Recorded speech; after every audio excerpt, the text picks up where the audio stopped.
మరి మెసేజ్కి మమ్మల్ని మీరు తీసుకొచ్చినందుకు నీకు వందనాలు ప్రభువా.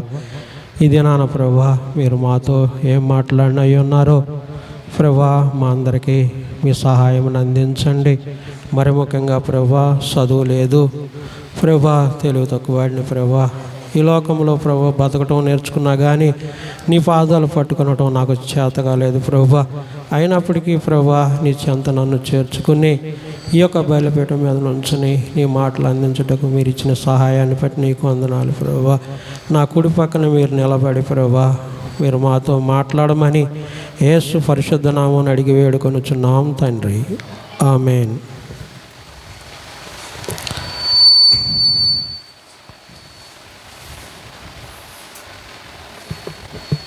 ఒక పాట మొత్తం పాడను కానీ ఒక చిన్న ముక్క పాడతాను. పాట ఎడబాయని నీ కృప నన్ను విడువదు ఎన్నటికీ, ఎడబాయని నీ కృప నన్ను విడువదు ఎన్నటికీ, యేసయ్యా నీ ప్రేమానురాగం నన్ను కాయును అనుక్షణం, యేసయ్యా నీ ప్రేమానురాగం నన్ను కాయును అనుక్షణం, ఎడబాయని నీ కృప నన్ను విడువదు ఎన్నటికీ, నీ సేవలో ఎదురైనా ఎన్నో సమస్యలను నా బలమును చూచుకుని నిరాశ చెంది తిని, నీ సేవలో ఎదురైనా ఎన్నో సమస్యలను నా బలమును చూచుకుని నిరాశ చెంది తిని, భారమైన ఈ సేవను ఇక చేయలేనని అనుకొనగా, భారమైన ఈ సేవను ఇక చేయలేనని అనుకొనగా, ప్రధాన యాజకుడా యేసు నీ అనుభవాలతో బలపరచితివి, ప్రధాన యాజకుడా యేసు నీ అనుభవాలతో బలపరచితివి, ఎడబాయని నీ కృప నన్ను విడువదు ఎన్నటికీ, ఎడబాయని నీ కృప నన్ను విడువదు ఎన్నటికీ.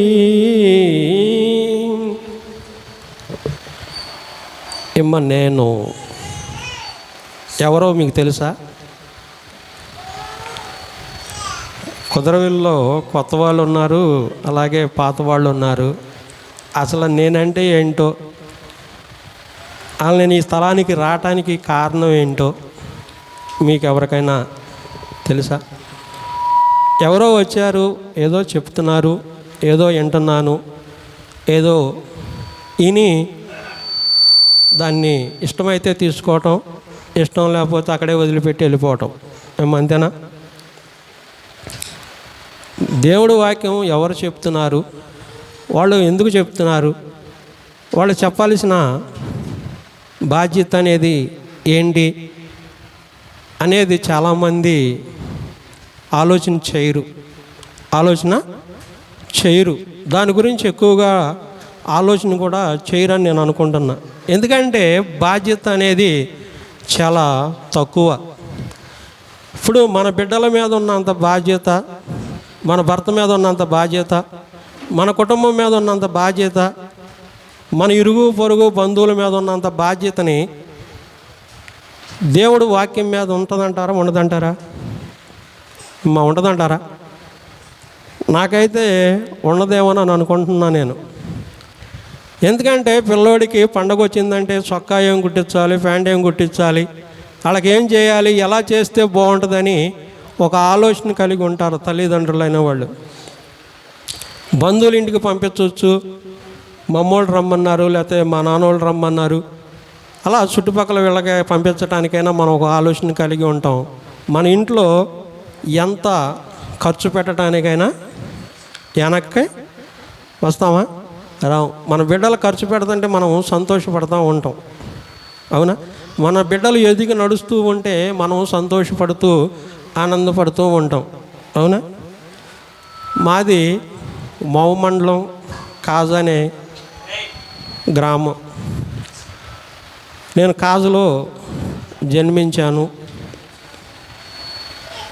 నా యొక్క జీవితం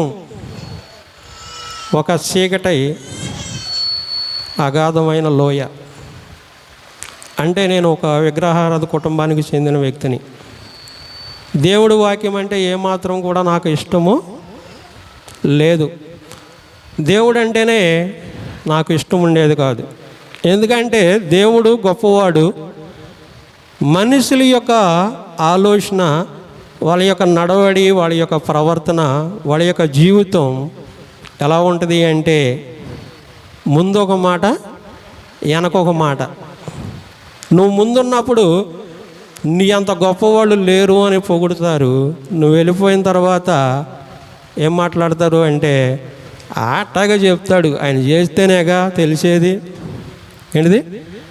అలాగే చెప్తాడు, కానీ ఆయన చేస్తేగా తెలిసేది అని ఇక్కడ మనం అనుకుంటూ ఉంటాం. అంటే ఈ చెప్పిన మాటకి విలువ ఉందంటారా లేదంటారా? అర్థమవుతుందా? చెప్పిన మాటకి విలువ ఉన్నదా లేదా? ఒక్కవేళ నీ పక్క మనిషి నా మాటలకు ఇష్టపడి అతను బాగా చెప్పాడు అని నేను ఒకవేళ అనుకున్నాను అనుకోండి, నువ్వేమంటావంటే ఆయన్ని మనం ఎంతకాలం చూడలా, ఏ విధంగా మాట్లాడతలా, ఆయన చెప్పే మాటలు అంత గొప్పయ్యా, దానివల్ల మనకు ఉపయోగం ఉన్నదా అని నేను తెలిసిన వ్యక్తి నా పక్కన ఉన్న ఇంకో వ్యక్తి అన్నాడు అనుకోండి, ఈ మనిషికి ఈ మాటలు నచ్చినాయి, ఈ మాటలు ఆ వ్యక్తి పక్క వ్యక్తి తీసుకుంటాడంటారా, తీసుకోకపోతాడా? ఎందుకని? నీకు విని ఎక్సం అయిపోయినాయి అన్నమాట.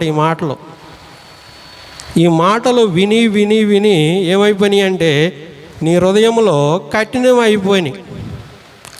అయిపోయి దేవుణ్ణి, దేవుడి బిడ్డలను, దేవుడు సువార్తను, దేవుడి యొక్క మాటలను వెనకకి త్రోసివేసే పరిస్థితి మనకు తెలియకుండానే మన హృదయంలో నింపబడిపోయి ఉన్నాయి. ఏమో అవునంటారా కాదంటారా? అర్థమవుతుందా? ఈ యొక్క దేవుడి వాక్యం తెలిసిన వ్యక్తులు ఈ విధంగా ఉండటం వలన నాకేమనిపించేది అంటే, మా అమ్మను చూస్తున్నా, మా తమ్ముడు పెళ్లి చేశా, మా చెల్లి పెళ్లి చేశా, మా నాన్న హాస్పిటల్లో ఉంటే మా నాన్నకు కావాల్సిన అవసరాలని నేను చూసా. ఈ కుటుంబం బాధ్యతల బరువులని మోతున్నాను కాబట్టి నేను చనిపోతే ఎక్కడికి వెళ్తాను? పరలోకానికే వెళ్తా. ఎక్కడికి వెళ్తాను? పరలోకానికే వెళ్తా. నరకానికి వెళ్ళను. ఎందుకంటే నేను మీకన్నా గొప్ప పనులు చేస్తున్నాను. మీకన్నా గొప్ప పనులు నేను ఇక్కడ చేస్తున్నాను. కాబట్టి నాకు నరకం అనేది ఎక్కడున్నది లేదు అని నేను అనుకుంటున్నా. ఇక్కడ ఏమనుకుంటున్నాను? నేను అనుకుంటున్నా. కానీ నరకం అనేది ఎక్కడ ఉన్నది అంటే మన యొక్క హృదయాల్లో నింపబడి ఉన్నది. ఎక్కడ నింపబడి ఉన్నది? మన హృదయాల్లో ఆ నరకం అనేది నింపబడి ఉన్నది. మన యొక్క ఆలోచన, మన యొక్క తలంపులు, మన జీవితం ఈ లోకంలో చిక్కబడిపోయి ఉన్నాయి అన్నమాట. అవునంటారా? మరియదాస్ గారు నాకు 2009 లేదా 2010 బాగా పరిచయం. నాకు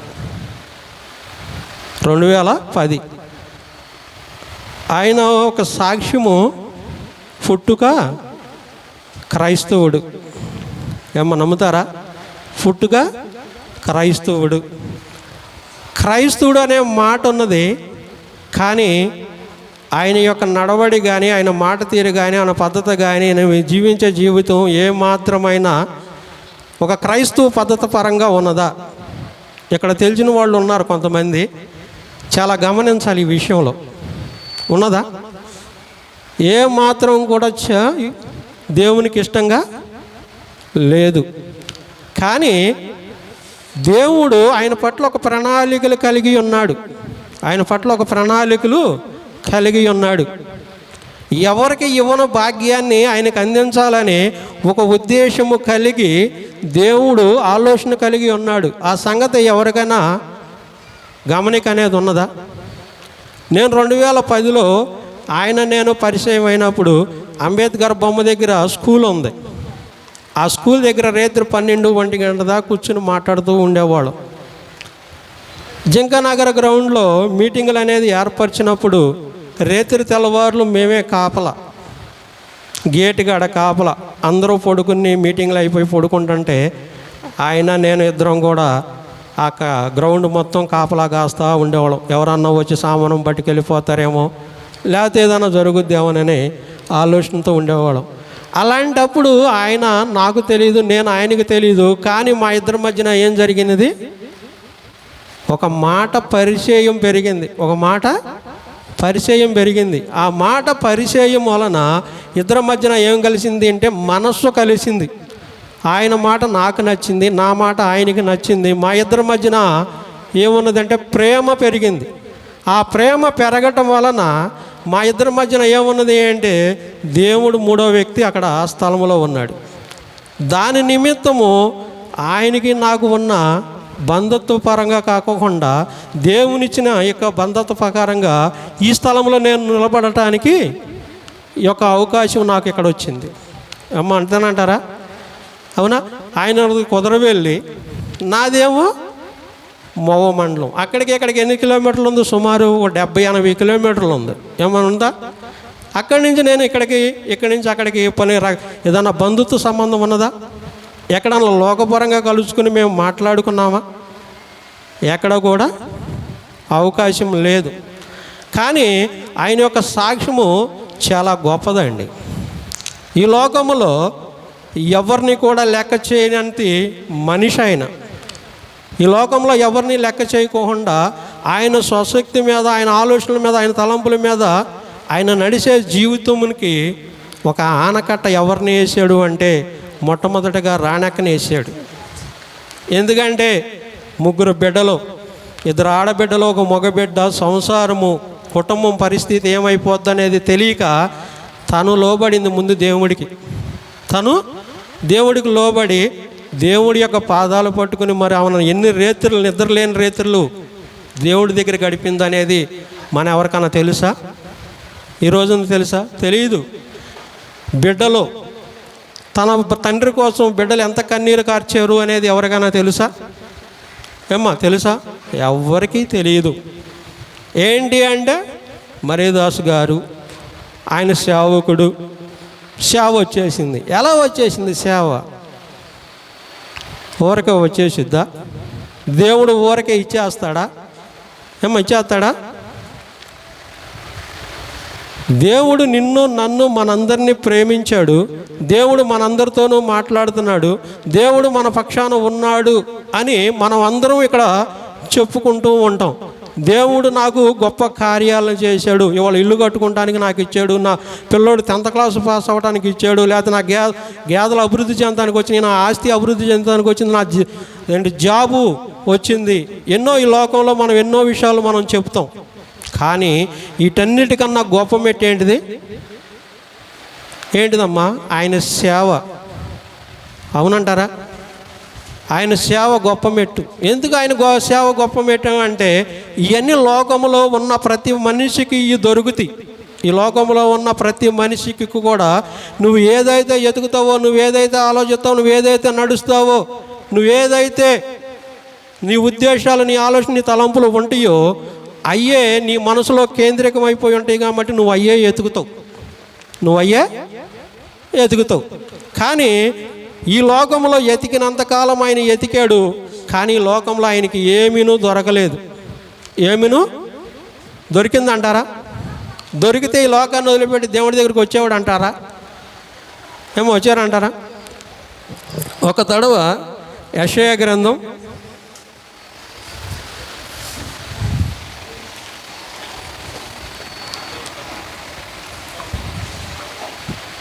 1వ అధ్యాయం 2వ వచనం నుంచి చదువయ్యా కొద్దిగా.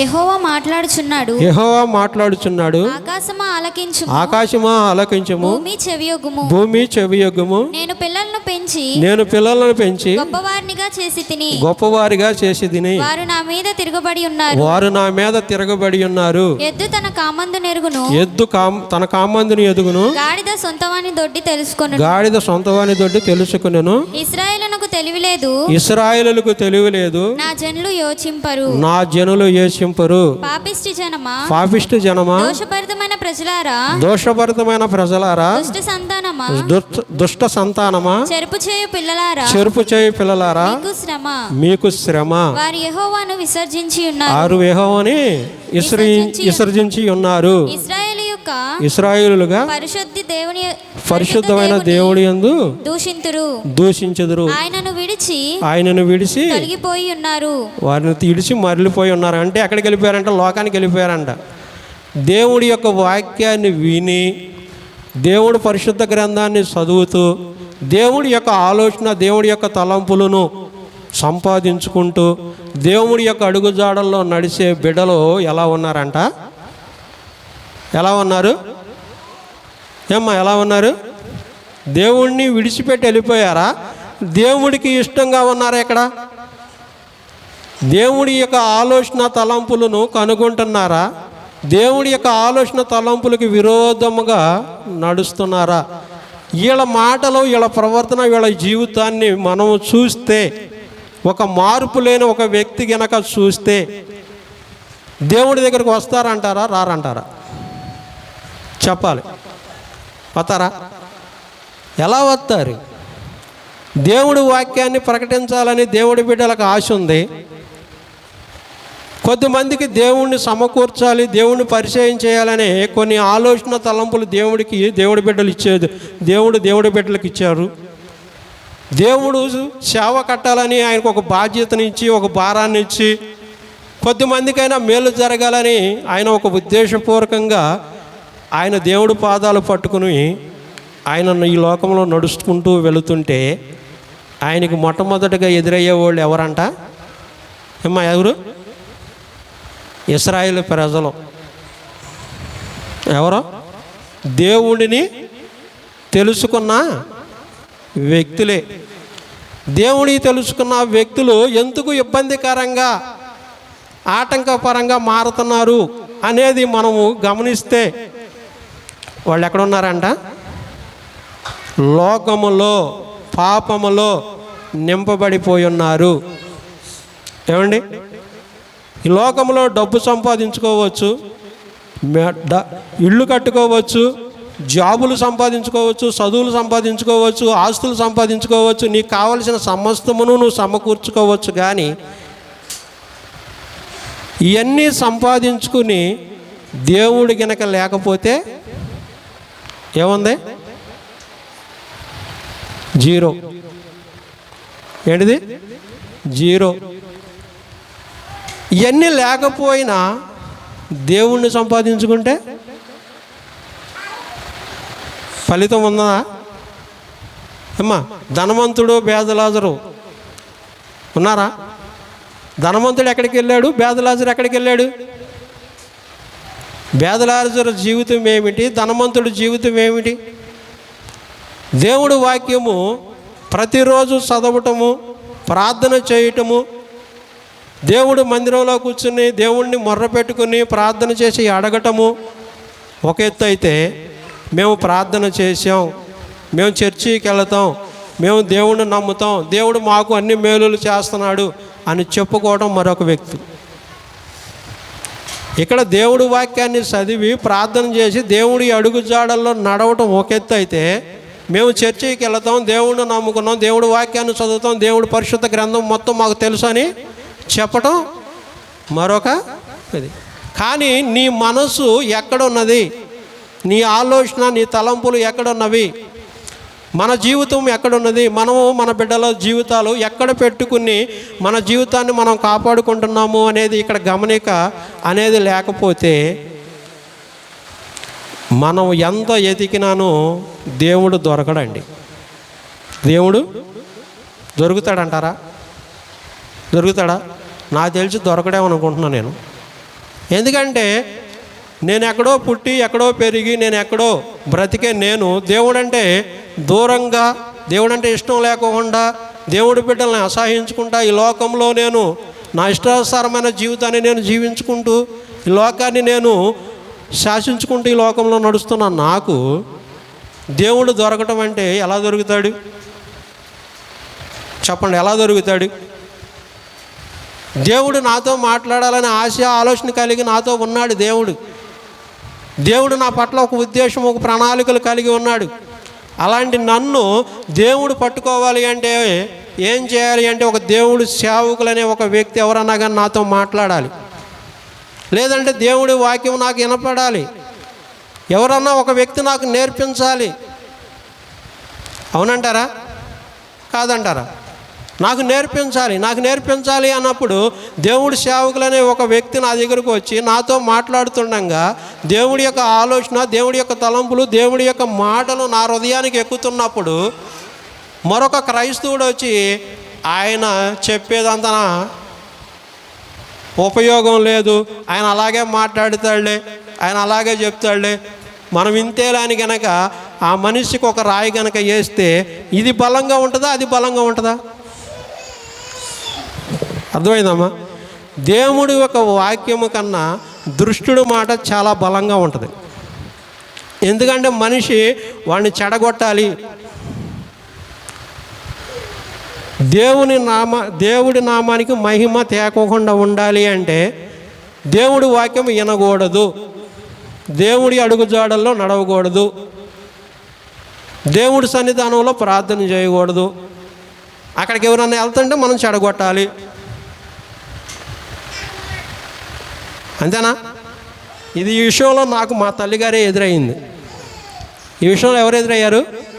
మా తల్లిగారే ఎదురయ్యింది. ఎందుకు ఎదురయ్యింది? చిన్నవాడివి, 35-40 సంవత్సరాలు ఉన్నాయి, 2-3 ఆడపిల్లలు పెళ్ళిళ్ళు చేయాలి, ఇంకా నువ్వు కుటుంబం కట్టాలి, బరువు బాధ్యతలు ఉన్నాయి, ఈ లోకంలో నువ్వు చాలా మోయాలి, చాలా అబద్ధాలు ఆడాలి, చాలా మోసాలు చేయాలి. నువ్వు ఇన్ని చేయాల్సిన నువ్వు ఇప్పుడు దేవుడి దగ్గరికి వెళ్ళి పరిశుద్ధ గ్రంథాన్ని నువ్వు పట్టుకున్నావు అనుకో, మరి ఇవన్నీ జరుగుతాయా? ఏమ్మా జరుగుతాయా? 100 అబద్ధాలు ఆడి ఒక పెళ్లి చేయాలి, అంతేనా? 100 పుచ్చిపోయిన కర్రలు తెచ్చి ఇల్లు వేయాలి. 100 పుచ్చిపోయిన కర్రలు ఇల్లు తెచ్చి ఇల్లు వేయాలి. ఇల్లు అయితే ఉంటుందా? ఊడిపోద్ది. ఇప్పుడు ఏం చేయాలి నేను అంటే, దేవుణ్ణి నమ్ముకొనటానికి, ఒక యథార్థమైన మార్గంలో నడవటానికి, ఒక యథార్థ సత్యాన్ని నేను ఎదగటానికి ఆటంకము ఎవరి ద్వారా వచ్చింది అంటే నా తల్లి ద్వారానే అక్కడ ప్రవేశించింది. అమ్మో, నా తల్లి చాలా గొప్పది, మంచిది, నాకన్నా పెద్దది, అనుభవం కలిగినది, నాలో అన్ని రకాలుగా తెలుగలది, అలాంటి ఒక వ్యక్తి నాకు చెబుతుంది అంటే నేను వినాలా వద్దా? వినాలా? మరి ఇంటే బాగుపడతానా? ఇంటే దేవుడి దగ్గరికి వస్తానా? దేవుడి వాక్యాన్ని నేను నేర్చుకుంటానా? దేవుడి యొక్క ఆలోచన తలంపులకు నేను లోపడతానా? లోపడతానా? లోబడలేను. ఈ లోకంలో పాపంలో నశించిపోవడానికి ఇష్టపడుతున్నాను, కానీ దేవుడి దగ్గరికి వెళ్ళి నేను బాగుపడతాను అంటే ఇష్టపడని తల్లిదండ్రులు ఎంతమంది ఉన్నారు ఈ లోకంలో?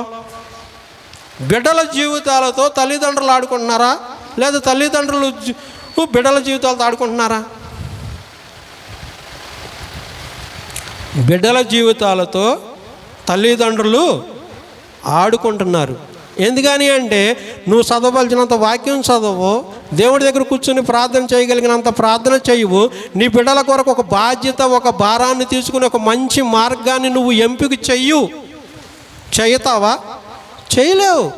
ఎందుకని అంటే నీ వల్ల కాదు. కానీ నీ బిడ్డలు ఆ రూట్లో వెళ్ళటాను అంటే నీకు ఇష్టపడవు. నీ బిడ్డలు వెళ్తానంటే నువ్వు ఇష్టపడవు, నువ్వు వెళ్ళవు. మరి నీకు కుటుంబానికి మేలు దొరకాలి, ఎలా దొరుకుద్ది? అర్థమవుతుందా?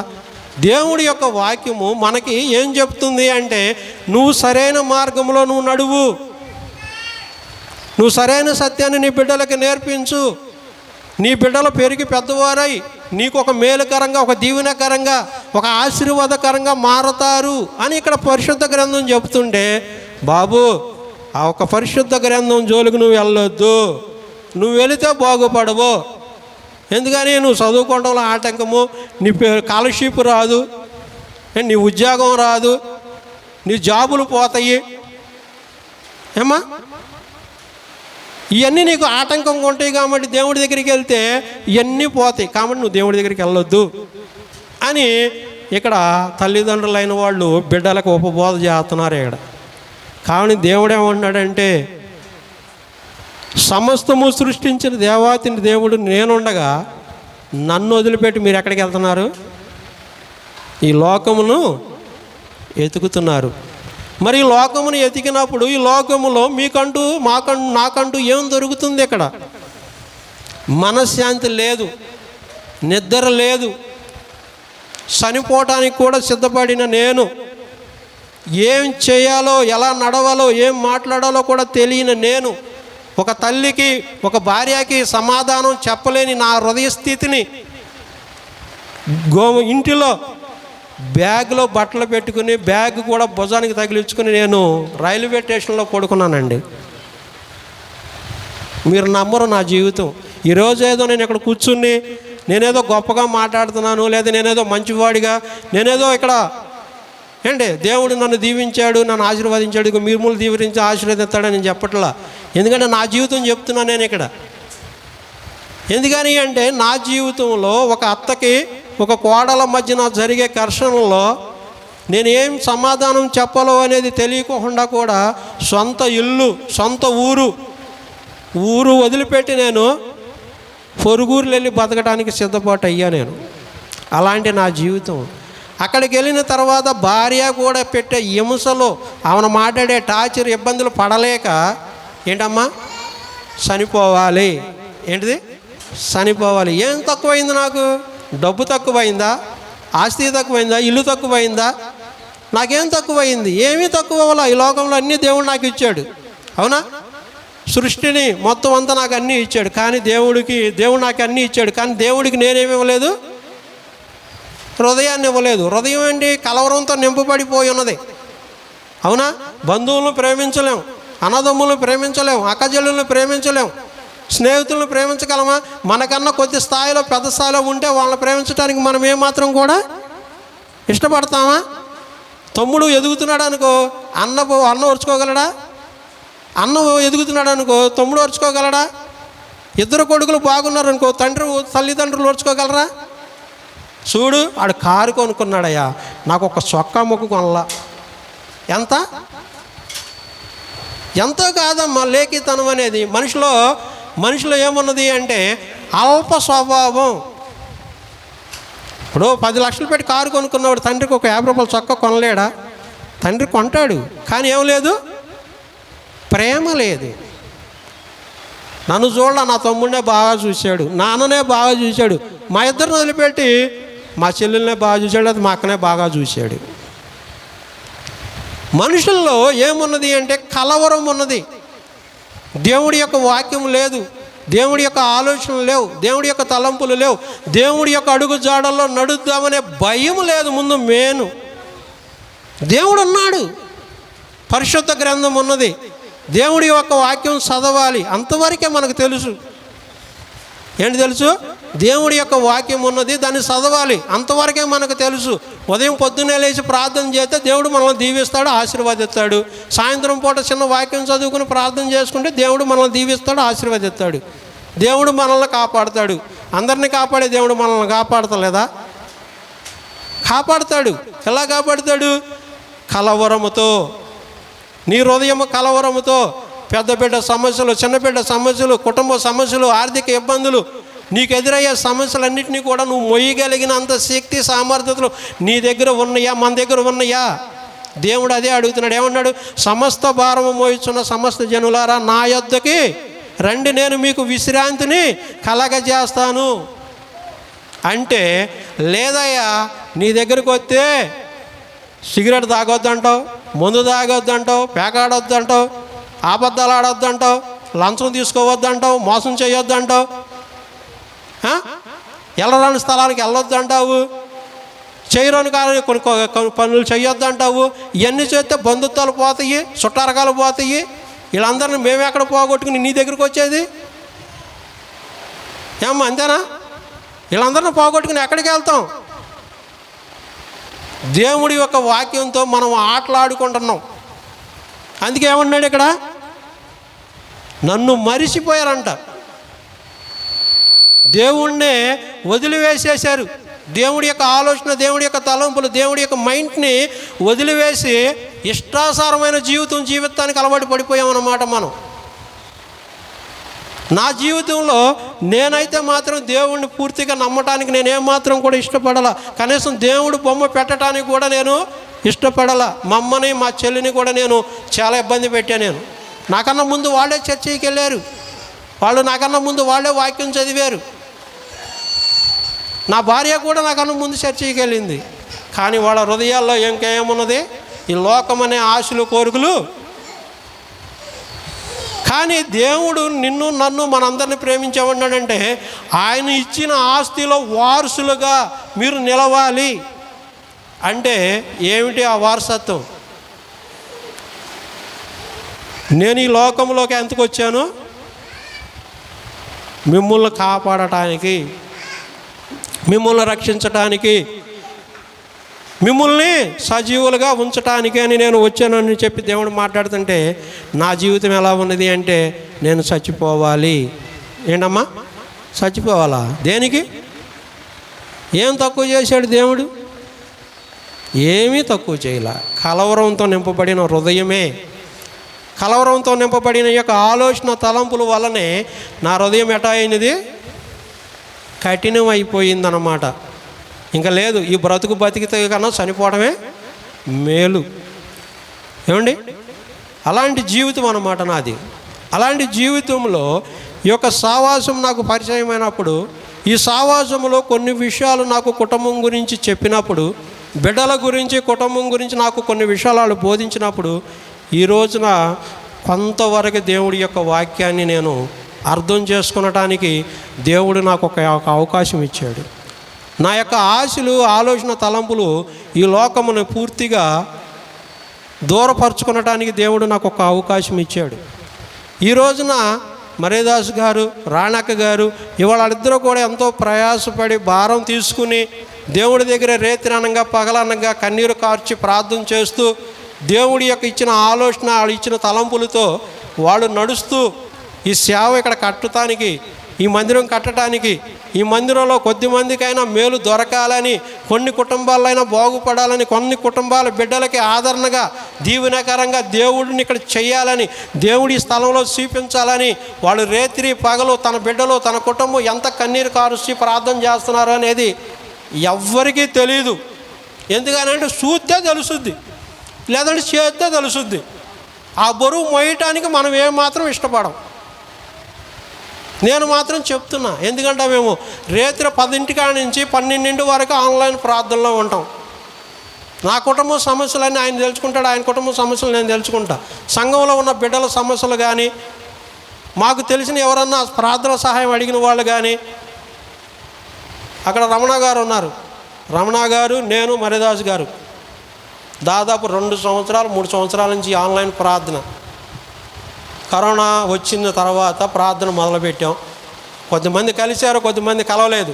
కానీ దేవుడిచ్చిన కృప, దేవుడిచ్చిన సంకల్పాన్ని బట్టి, దేవుడిచ్చిన సహాయాన్ని బట్టి ఇప్పటికి ఇంకా ఆన్లైన్ ప్రార్థన అలా కొనసాగుతూనే ఉంటుంది. అలా అని చెప్పేసి ప్రార్థన చేయటం అనేది కాదు. దేవుడి వాక్యం చదువుతాం, ప్రార్థన చేస్తాం, దేవుడి సన్నిధానంలో కూర్చుంటాం. కాబట్టి ఈ యొక్క విషయాలు దేవుడి బిడ్డలకి చేసేవాళ్ళకే తెలుసుద్ది, కానీ పక్కనున్న మాట్లాడేవాళ్ళకి ఏం తెలుసుద్ది? ఏదో చెప్తారు, ఏదో మాట్లాడతారు, ఏదో చేస్తారు.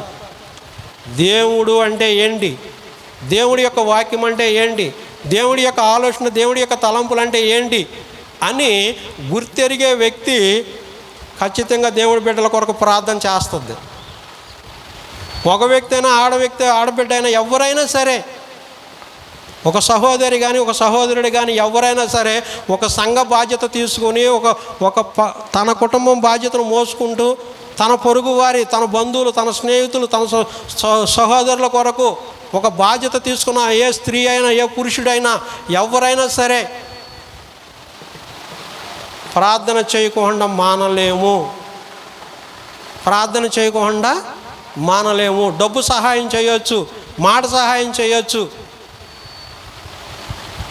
లేదు నువ్వు అక్కడికి వెళ్ళి ఒక వారం 10 రోజులు నువ్వు అక్కడ ఉండొచ్చు. కానీ ప్రార్థనా సహాయం అనేది చాలా విలువైంది. నీకు ఒక సమస్య రాగానే అధికారి దగ్గరికి వెళ్ళి 1 లక్ష రూపాయలు తెస్తావు, కానీ ఆ 1 లక్ష రూపాయలు రేపొద్దున కట్టాలి. కట్టొద్దు అంటారా? అదే దేవుడి దగ్గరికి వెళ్ళి దేవుడి పాదాలు పట్టుకుంటే ఆ సహాయం దేవుడి దగ్గర నుంచి వచ్చింది అంటే నువ్వు రూపాయి కూడా చెల్లించాల్సిన అవసరం ఉందా మనకి? లేదు.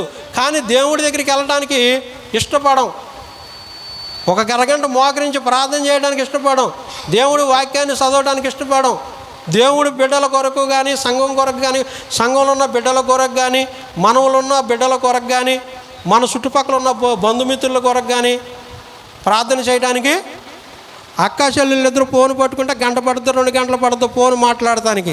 కానీ ఇద్దరు మోకరించి ఒక అరగంట ప్రార్థన చేయగలరా? తల్లి కూతురు మాట్లాడుకోవడానికి ఫోన్ చాలాసేపు ఉపయోగపడుద్ది.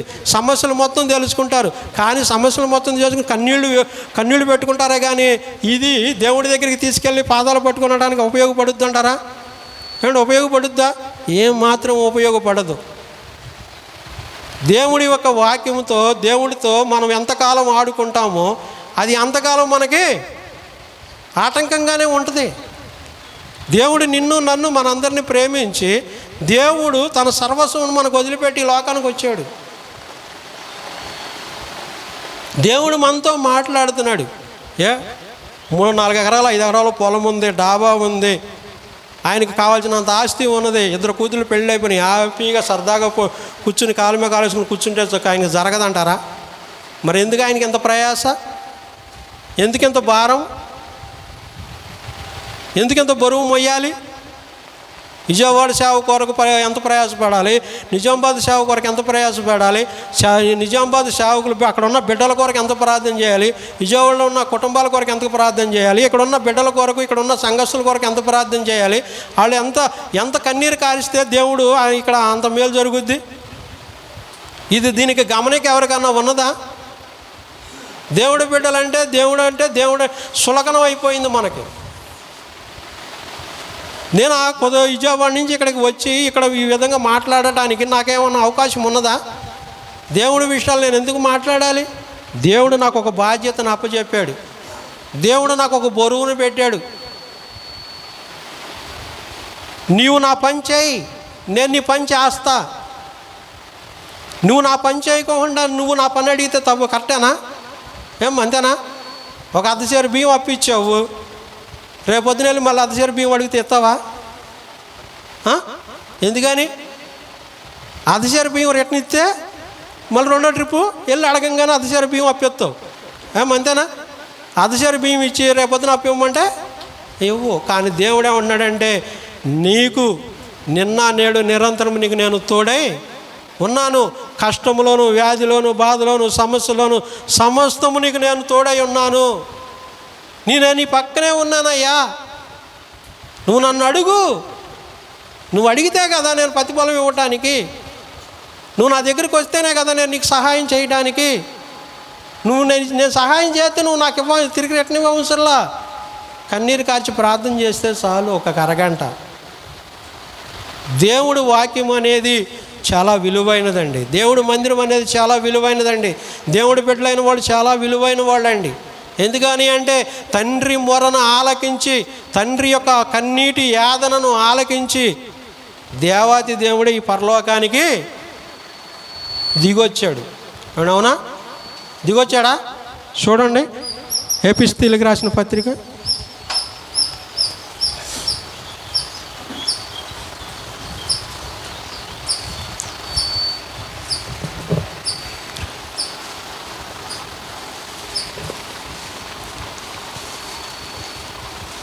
6:7 చూడమ్మా.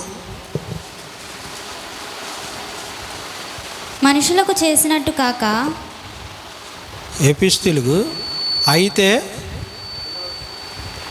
6 2వ వచనం, 2వ అధ్యాయము 6వ వచనం, 6వ వచనం. క్రీస్తు యేసునందు ఏంటమ్మా? అవునమ్మా.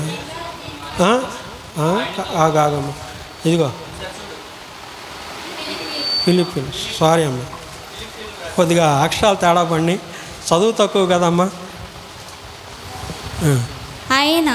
ఆయన దేవుని స్వరూపము కలిగిన వాడై ఉండి దేవునితో సమానంగా ఉండుట విడిచిపెట్టకూడని భాగ్యమని ఎంచుకొనలేదు గాని మనుషుల పోలికగా పుట్టి దాసుని స్వరూపమును ధరించుకొని తనను తానే రిక్తునిగా చేసుకొనెను. మరియు ఆయన చాలమ్మా.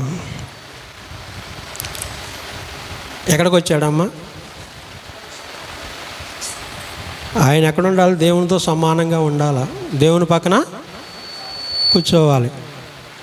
దేవుడితో నడవవలసిన ఆయన, దేవుడి పక్కన కూర్చోవలసిన ఆయన మన యొక్క సమస్యలు, మన యొక్క ఇబ్బందులు, మనం పడే శ్రమలో ఆయన చూడలేక వేదన పడుతుంటే పక్కన కుమారుడు ఏమంటున్నాడంటే, తండ్రి వాళ్ళ కొరకు నేను వెళ్తాను.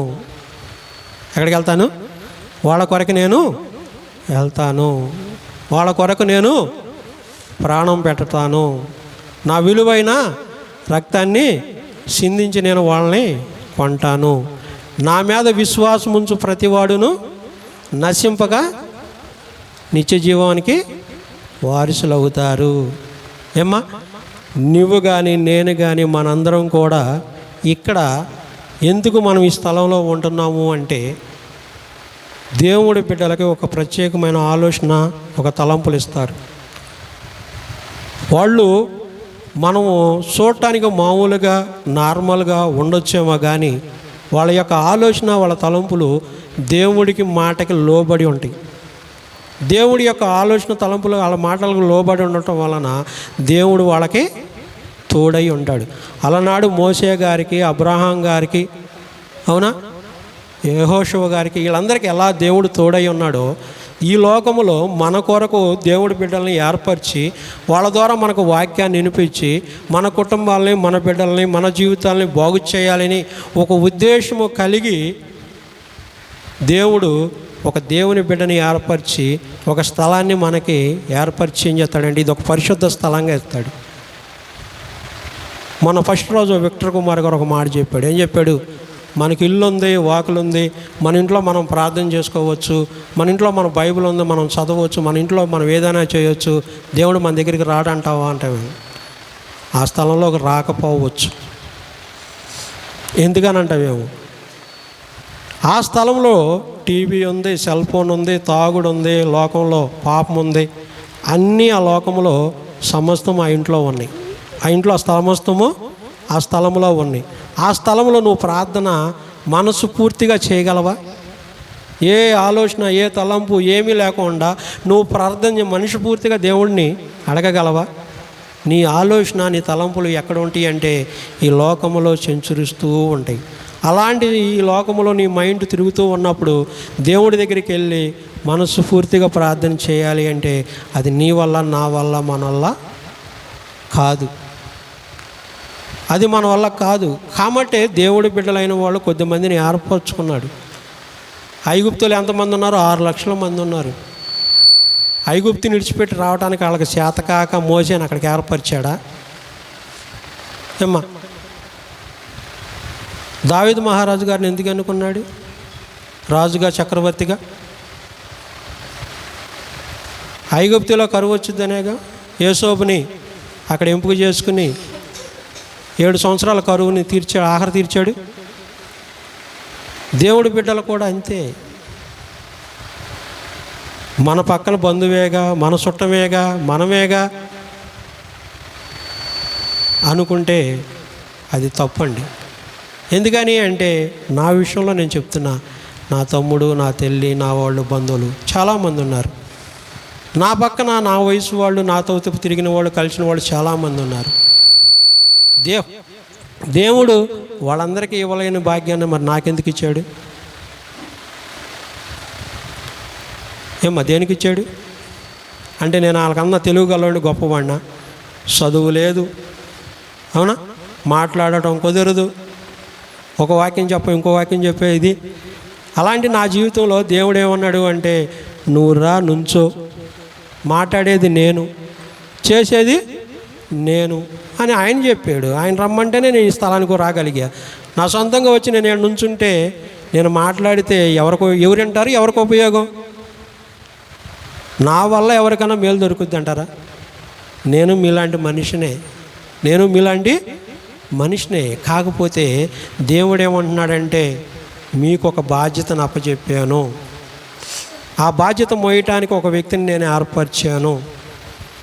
6 లక్షల మందిని విడిపించడానికి మోసనే ఎలా ఎంపిక చేసుకున్నాడో, అలాగే కొద్దిమందిని తన సన్నిధికి నడపట కొరకు కొద్దిమందిని ఏర్పరచుకుంటారన్నమాట. ఆ కొద్దిమందిని ఏర్పరచుకున్నప్పుడు మన బరువు బాధ్యతలు, మన సమస్యలు వెళ్ళి చెప్పినప్పుడు ఆ బిడ్డలు ప్రార్థన చేస్తారా, ప్రార్థన చేయకపోతాడనేది దేవుడి లెక్క. నువ్వు ఒక బాధ్యత నాకు అప్పచెప్పినప్పుడు దాన్ని నేను తీసుకోలేకపోతే రేపొద్దున లెక్క ఎవరిని అడుగుతారంటే నిన్ను అడగరు, నన్ను అడుగుతారు. ఎందుకని? దైవ సేవకులు ఎవరైతే ఉన్నారో వాళ్ళు బాధ్యత తీసుకుని ఇక్కడ మందిరం కట్టి ఇక్కడ ప్రార్థన చేస్తూ కొంతమందికి ఆయన వాక్యాన్ని వినిపిస్తూ కొన్ని కుటుంబాలను తన దగ్గరికి తీసుకెళ్లాలని ఎలాంటి ఆలోచన తలంపులు కలిగి ఉన్నారో వాళ్ళ దగ్గరికి వచ్చి నీ సమస్య నా సమస్య చెప్పినప్పుడు దాని కొరకు వాళ్ళు ప్రార్థన చేయకపోతే, దాని విషయంలో దేవుడి దగ్గర వాళ్ళు లెక్క అడగకపోతే లెక్క ఎవరు అప్పు చెప్తారు? వాళ్ళు అప్పు చెప్తారా, నేను అప్పు చెప్తానా? ఒక మనిషికి 100 రూపాయలు ఇవ్వాలి, తీసుకెళ్ళి 100 రూపాయలు ఇచ్చి నేను వచ్చేసాను. ఆ 100 రూపాయల బరువు బాధ్యత ఎవరిదే? ఆయనదా, నాదా? ఆయన పోగొట్టుకున్నాడు అనుకో, తప్పు నాదా? 100 ఇచ్చేసానుగా, ఇచ్చానా ఇవ్వలేదా? ఇది కూడా అంతే. మరి నీ బరువు నీ బాధ్యత నీవు నేను నా మొత్తం నేనే మోసుకుంటాను, దేవుడితో నాకు సంబంధం లేదు అంటే, దేవుడి బిడ్డలతో నాకు సంబంధం లేదంటే, నీ బరువు బాధ్యతలు నువ్వు మోసుకున్నప్పుడు ఆయన మాత్రం ఏం చేస్తాడు? నేనేం చేస్తాను? మనం ఏం చేస్తాం? మనం ఎందుకు పనికిరామండి. కానీ ఒక్కటి మాత్రం చెప్తున్నానండి, దేవుడికి ఎవరైతే ఇబ్బందికరంగా, ఆటంకకరంగా, బాధాకరంగా మనం ఉంటామో ఎవరి లెక్క వాళ్ళు అప్పచెప్పాలి. ఎవరైనా సరే, దేవుడి సేవకులైనా సరే, విశ్వాసులైనా సరే, పరిచరికులైనా సరే, ఎవరైనా సరే ఎవరి లెక్క వాళ్ళే అప్పచెప్పాలి. ఎవరి లెక్క వాళ్ళే అప్పచెప్పాలి. ఎవరు బరువు వాళ్ళే మొయ్యాలి. ఎవరి జీవితం వాళ్ళదే. నా బరువు నీవు మోయలేను, నీ బరువు నేను మోయగలనా? నేను ఇన్ని మాటలు చెప్పాను. నా బరువు, నా కుటుంబము, నా బిడ్డల్ని నన్ను పోషించగలవా? పోషించలేవు. కానీ నా కుటుంబం కొరకు ప్రార్థన చేయగలవు 2 ముక్కలు. ఆ 2 ముక్కలే నా కుటుంబానికి దీవెన. నా కుటుంబానికి ఆ 2 ముక్కలే ప్రార్థన. ఆ 2 ముక్కలు కూడా ప్రార్థన చేయలేదనుకో, రేపొద్దున దేవుడికి జవాబు అడగాలి. అయ్యా పలానా బిడ్డ నీ కొరకు నా ప్రార్థన సహాయం అడిగాడు, నా ప్రార్థన చేయలేదు, ఎందుకే చేయలేదని ఆయన అడుగుతాడు. ఆ లెక్క ఆయన అప్పచెప్పాలి. నువ్వు అడగలేదు, నా బిడ్డ నన్ను అడగలేదు, నేనేం చేయను అంటాడు. అంతేనా? కాబట్టి మనము దేవుడి సన్నిధికి ఎంత ఇష్టంగా వెళ్తున్నాము, దేవుడి వాక్యాన్ని ఎంత చక్కగా చదువుతున్నాము, దేవుడి యొక్క ఆలోచన తలంపులను ఎంత చక్కగా మనం ఎదుగుతున్నామో అంత చక్కగా దేవుడు మన పట్ల కార్యాలు కూడా చేస్తాడు, మన పట్ల ఆయన ఉంటాడు. లేదు అయ్యా నువ్వు అక్కడే ఉండు, నేను ఇక్కడే ఉంటాను, నేను ఆదివారం, బుధవారం, శనివారం కంపల్సరీగా ప్రార్థనకు వస్తాను, బైబిల్ చదువుతాను, కానీ నా అలవాట్లు, నా పద్ధతులు, నా పొజిషను నేను మార్చుకోను, నా వల్ల కాదు, నాకు సంబంధం లేదన్నావు అనుకో, సంబంధం లేదంటే ఎవరు నువ్వు ఒప్పుకుంటారా? ఇప్పుడు మీ అక్కకో చెల్లికో తమ్ముడికో 10 ఏళ్ళు ఇచ్చావు, ఇవ్వకపోతే ఊరుకుంటావా? ఊరుకోగా. ఇది కూడా అంతే. ఏమైపోయిందంటే ఈని వాక్యము సెల్ ఫోన్లో, టీవీల్లో ఎవరు చెప్తే వాళ్ళు, ఎక్కడ చెప్తే అక్కడ వెళ్ళిపోవడం, వాక్యం వినటం, రావటం. హృదయం ఏమైంది? దేవుడి వాక్యం తెలుసు, దేవుడు తెలుసు, అన్నీ తెలుసు, కానీ హృదయం ఏమైపోయింది? కఠినం అయిపోయింది. చెప్పవలసినవి మనం చెప్పలేం, ఒప్పుకోవాల్సినవి ఒప్పుకోలేం, చేయకూడనివి మానలేం, చేయాల్సినవి చేయలేం. అదమ్మా. కాబట్టి దేవుడు మనందరినీ ప్రేమించి మనకు ఒక స్థలాన్ని ఇచ్చి మరి ఇక్కడ ఒక దైవ సేవకుడిని ఏర్పరిచాడు. మరీదాస్ గారు అప్పుడు నుంచి నాకు ఇప్పుడు వరకు తెలుసు. అంతకుముందు ఆయన చరిత్ర చాలా విరోధముగా, దేవుడికి విరోధముగా, ఈ లోకానికి చాలా భయంకరంగా ఆయనకి ఎలా ఉన్నాడంటే అతని వల్ల ఒక కుటుంబం పాడైపోయే స్థితిలో ఉన్నది. కొంతమంది బిడ్డలు, కొంతమంది కుటుంబాలు ఆయనకి ఇబ్బందికరంగా ఒకప్పుడు మారాడు, కాపాడ్డాడు. కానీ ఇప్పుడు దేవుడు ఏమంటున్నాడంటే, నువ్వు నా పని చేసి కొద్ది మందినైనా నువ్వు సమకూర్చు. నేను నీకు భార్యని, పిల్లల్ని, నీ కుటుంబాన్ని, ఒక మార్గాన్ని నేను ఎంపిక చేసి నీకు ఒక మంచి మార్గాన్ని ఇచ్చాను కదా, ఆ మార్గంలో కొద్ది మందినైనా నీ చేతనైన వరకు నువ్వు నడిపించు, నీకు నేను తోడై ఉంటాను. లేదంటే ఈరోజు నీ మందిరం కట్టలేవు. కట్టగలమా? ఆయన సొంతంగా కట్టగలడా? మనం సొంతంగా చేయగలమా? లేదండి. దేవుడి చిత్తవా, దేవుడి ప్రణాళికలు, దేవుడి ఆలోచన, దేవుడి తలంపులు ఉండమంటే ఎక్కడున్నారండి? చుట్టుపక్కల మేస్త్రీలు లేరా? దేవుడి బిడ్డలు శ్రీకాకుళం నుంచి ఇక్కడికి వచ్చి పని చేసి వెళ్ళాల్సిన ఆయన రోజుకి 3-4 వేల రూపాయలు పని మనిషి. ఆయనకు పొద్దు నుంచి సాయంత్రానికి ఎన్ని పనులు వస్తాయో కూడా తెలియదు. రాడ్ బెండింగు, సెంటరింగు, కర్ర పని, టాపీ మేస్త్రి. అలాంటి వ్యక్తి అన్ని పనులు వదిలిపెట్టుకుని ఈ స్థలంలోకి వచ్చి ఇక్కడ దేవుడి పని చేయాల్సిన అవసరం ఏమున్నది? రోజుకి ఎంత సంపాదిస్తాడో ఆయనకి తెలియదు. అలాంటి వ్యక్తి మరి ఇక్కడ దేవుడి పని కోసం ఎందుకు వచ్చాడు? తన సమస్తాన్ని వదిలిపెట్టి ఇక్కడికి ఎందుకు రావాలి? అదే తన ఇంటికాడ ఉంటే రోజుకి 3-4 ఏళ్ళు సంపాదించుకుంటాడు, ఎటు బయటికి వెళ్ళకోకుండా. కానీ దేవుడు ఆయనకు ఒక బాధ్యతను అప్పచెప్పాడు అనమాట. ఆ బాధ్యత ప్రకారంగా ఈ స్థలానికి వచ్చాడు. నేను విజయవాడలో ఉండాలి, డ్యూటీ చేసుకుంటే హ్యాపీగా ఉండొచ్చు. ఎందుకు వచ్చాను ఈ స్థలానికి? దేవుడు ఒక బాధ్యతను అప్పచెప్పాడు. నేను ఈ స్థలానికి వచ్చాను. మన అందరికీ కూడా, ఇక్కడ ఉన్న అందరికీ కూడా ఒక బాధ్యతను దేవుడు ఏర్పరిచాడు. ఆ బాధ్యత అనేది ఏంటి అనేది దేవుడి పాదాల దగ్గరికి వెళ్ళి పట్టుకుని దేవుడితో మనం పెనుగులాడితేనే దేవుడు మనకు తెలియపరుస్తాడు. తప్పనిడిసి లేదు నేను వెళ్ళను అంటే ఎవరిని ఏమీ చేయలేడు. ఎవరిని ఏమీ చేయలేడు దేవుడు. ఎవరితోనూ ఏం మాట్లాడు. ఒక తడవ కీర్తనల గ్రంథం 103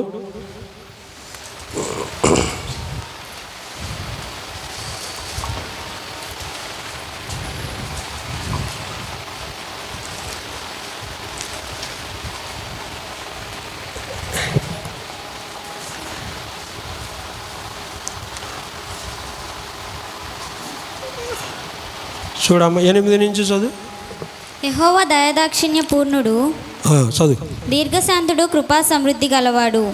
ఆయన ఎల్లప్పుడూ వ్యాజ్యమాడువాడు కాడు, ఆయన నిత్యము కోపించువాడు కాడు. మన పాపములను బట్టి మనకి ప్రతీకారం చేయలేదు, మన దోషములను బట్టి మనకు ప్రతిఫలం ఇయ్యలేదు. చాలేదు, చాలా. ఏమన్నది అక్కడ? చదివారా? ఏమంటున్నాడు? ఆయన నిత్యము కోపించువాడు కాడు. అవునా? మన పాపములను బట్టి మనకు ప్రతీకారం చేయడు, మన దోషములను బట్టి మనకు ప్రతిఫలం.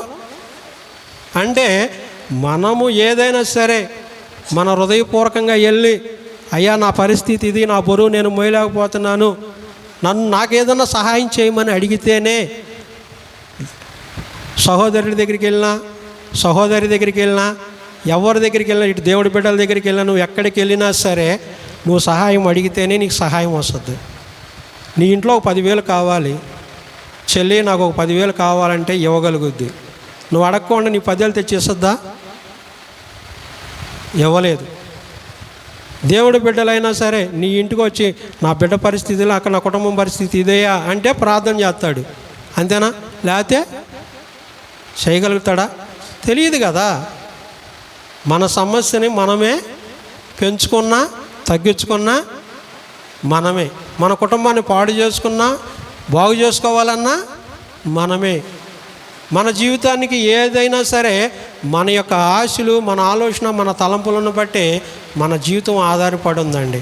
నువ్వు ఏదైతే వెతుకుతావో అదే దొరుకుద్దని దేవుడి వాక్యం మనకి ఎంతో తేటగా చెప్తుంది. ప్రార్థన చేసుకుందాం, మోకరించండి.